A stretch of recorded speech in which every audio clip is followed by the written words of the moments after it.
Bonjour, bienvenue dans la série sur les échecs. Donc toujours sur le roi dépouillé de la protection de ses pions, ce qui est le cas du roi noir. Ici, une partie de Ullmann contre Clark, à Hastings en 1958, fin 58, début 59, avec très haut blanc. Ici, en raison de la différence des fous de couleurs opposées, il n'est pas possible d'exploiter directement le pion passé D6, parce que les cases que le fou noir va contrôler ne peuvent pas être contrôlées par le fou blanc, qui ne peut donc pas correctement soutenir son pion. Mais en dépit du matériel relativement réduit, l'attaque de mat porte son but, atteint son but. Dame G8 échec, roi H5, H prend G5. Ici, si dame prend D6, alors G prend H6. Et après, dame prend H6. C'est dame D8, suivi de dame C7. Et l'attaque double contre F4 et contre B7 fait la décision. Donc, remettons ça.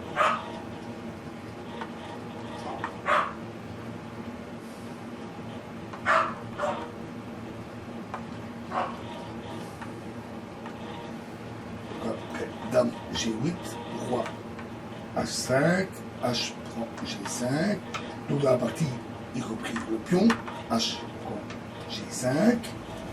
Et alors, le bon coup, G4, échec. F prend G3, échec. Et roi G1, nouveau, très bon coup. Fou G6. Roi G2. Le but étant de bloquer les cases de foot du roi noir. Si ici, dame F5, alors dame H8, échec, fou H7, dame D4, avec une attaque très violente, dame D7, et dame G4, échec, et les noirs sont condamnés. Donc, remettons nos petits bouts de bois.